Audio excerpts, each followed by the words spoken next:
Évangile de Jésus-Christ selon saint Luc, chapitre 1, versets 26 à 38. En ce temps-là, l'ange Gabriel fut envoyé par Dieu dans une ville de Galilée appelée Nazareth, à une jeune fille vierge, accordée en mariage à un homme de la maison de David, appelé Joseph. Et le nom de la jeune fille était Marie. L'ange entra chez elle et dit : « Je te salue, comblée de grâce, le Seigneur est avec toi. » À cette parole, elle fut toute bouleversée, et elle se demandait ce que pouvait signifier cette salutation. L'ange lui dit alors : « Sois sans crainte, Marie, car tu as trouvé grâce auprès de Dieu. Voici que tu vas concevoir et enfanter un fils. Tu lui donneras le nom de Jésus. Il sera grand, il sera appelé Fils du Dieu Très-Haut. Le Seigneur Dieu lui donnera le trône de David son père.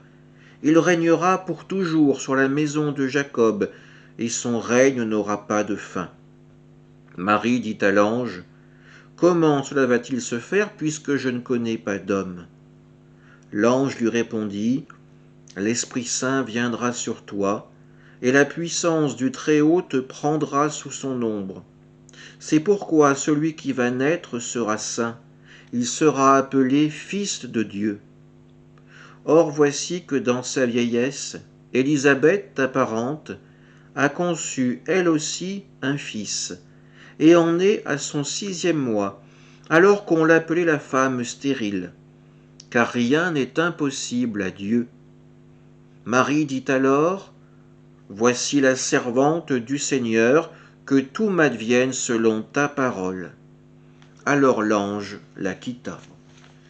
Acclamons la parole de Dieu. Aujourd'hui, l'Église célèbre la fête de l'Annonciation faite à Marie par l'ange Gabriel.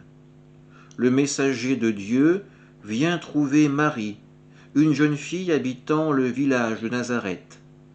Il la salue, cette jeune fille qu'il déclare comblée de grâce. Il chasse également toute crainte du cœur de la jeune fille. Il n'est pas là pour annoncer un châtiment, mais pour faire connaître une bonne nouvelle, la bonne nouvelle.